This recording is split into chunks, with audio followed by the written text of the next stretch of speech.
بسم اللہ الرحمن الرحیم۔ السلام علیکم۔ آج ایک واقعہ کراچی میں ہوا جہاں پر بحریہ ٹاؤن جو ہے وہ خبروں کی زینت بنا۔ ہر جگہ نہیں بنا، جہاں پر بن سکتا تھا وہاں بنا، لیکن سوشل میڈیا جو ہے وہاں پر آپ کو یہ نظر آیا۔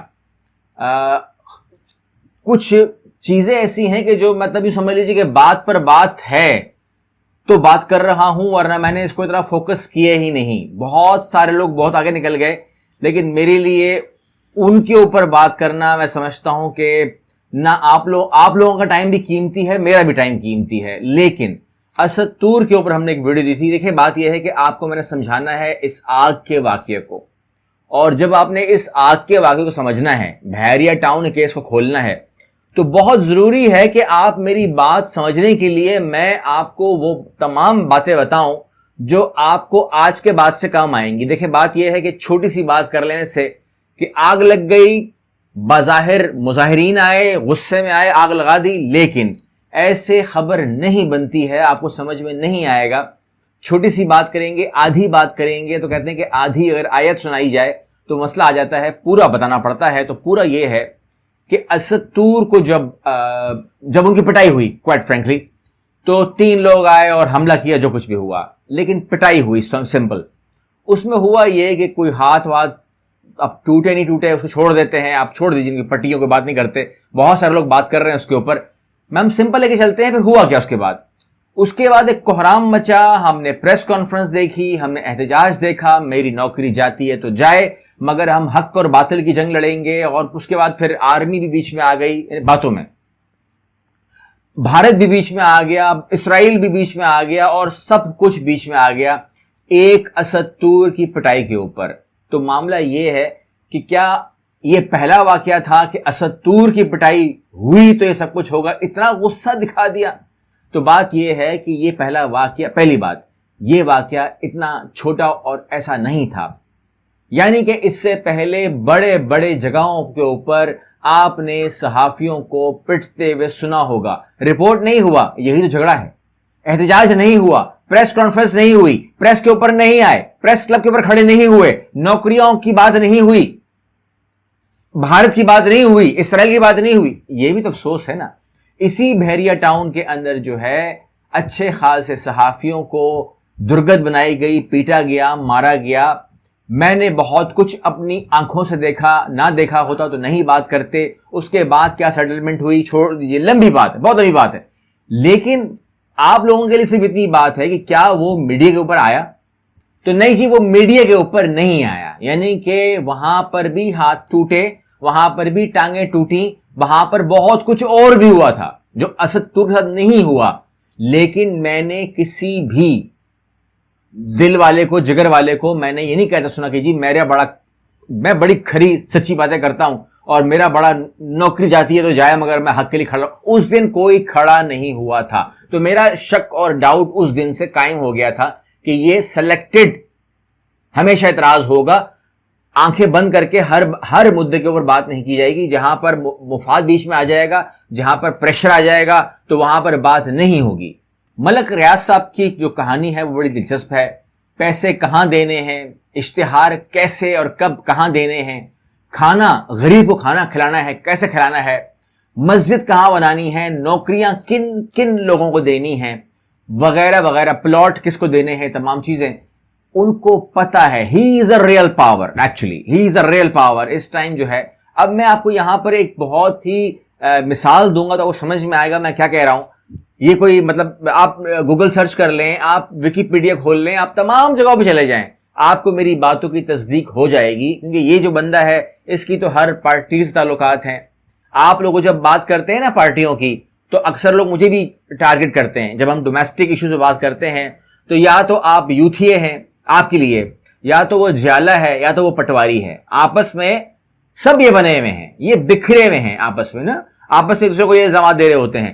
مگر یہ آدمی کیوں کامیاب ہے؟ کیونکہ ایٹ دا سیم ٹائم یوتھیا بھی ہے، پٹواری بھی ہے، جیالہ بھی ہے، جو اگر ایک ساتھ تینوں بن جائے، ٹھیک ہے نا، اور بھی بہت کچھ ہے وہ میں یہاں پر نہیں کہتا، لیکن اگر آپ سب کچھ ہیں تو آپ ملک ریاض بن سکتے ہیں۔ اگر آپ صرف ایک پارٹی لیں گے تو پھر آپ کو کامیابی نہیں ملے گی۔ یہاں پر میں آپ کو ایک بات بتا دوں کہ میرا تعلق کسی بھی اس قسم کی چیز سے اس لیے نہیں ہے کیونکہ بیک گراؤنڈ کی حقیقتوں کو جانتا ہوں.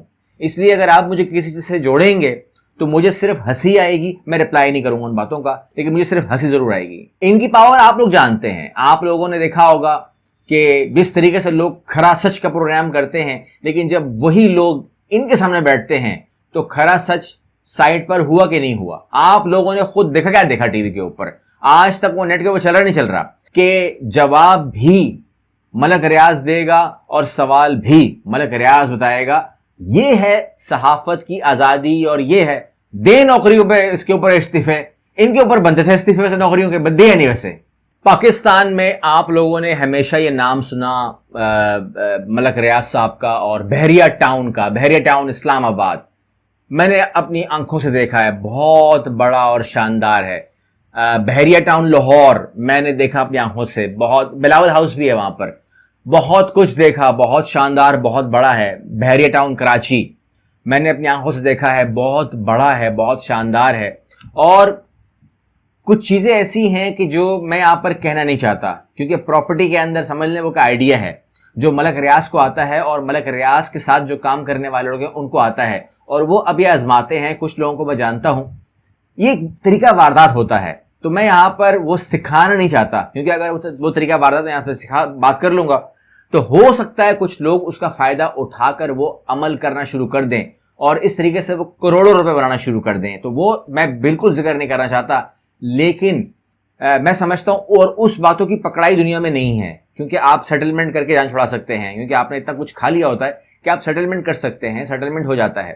لیکن میں بات کر رہا ہوں ایک گروپ کی جو کہ دبئی بیس گروپ ہے, ایمار پراپرٹیز. جو لوگ دبئی جانتے ہیں, جو لوگ ایمار پراپرٹیز جانتے ہیں, وہ میری بات شاید سیکنڈ کریں گے.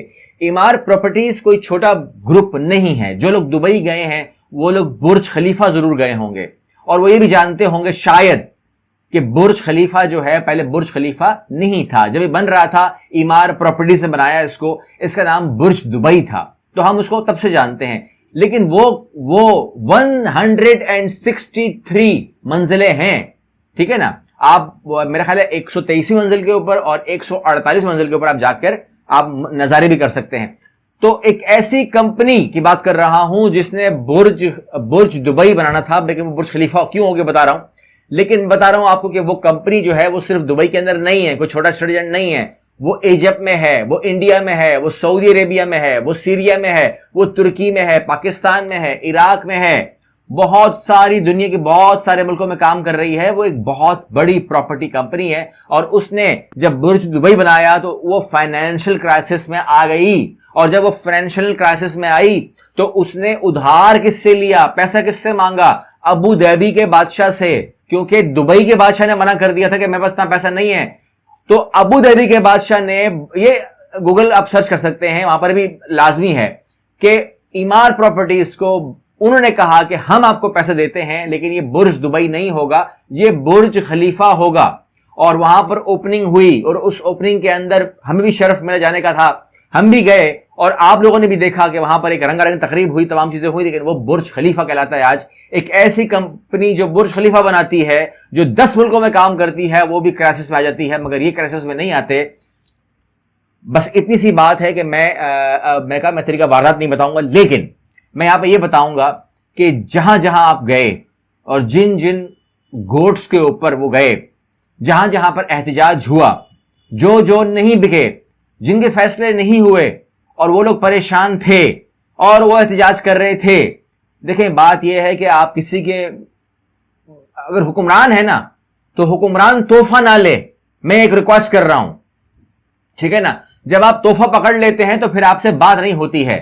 اگر میں سمجھتا, یہ میرا خیال ہے کہ اگر جب یہ فیصلہ ہوا, میں مثال دے رہا ہوں کہ برج جو بہت ہر ایک نے لیا ہوا ہے, میں صاف بتا رہا ہوں ہر ایک نے لیا ہوا ہے, لیکن اگر بلاول ہاؤس لاہور کا نہ ہوتا, میں صرف بلاول ہاؤس کی بات نہیں کر رہا ہوں, سب نے میں کہہ رہا ہوں لیا ہوا ہے, بلاول ہاؤس اگر لاہور میں نہ لیا ہوتا تو آج بلاول صاحب جو ہے وہ بہت اچھا ایکشن لے سکتے تھے. جو گوٹس کے اوپر معاملات ہوئے تھے یہ آج نہ ہوتا.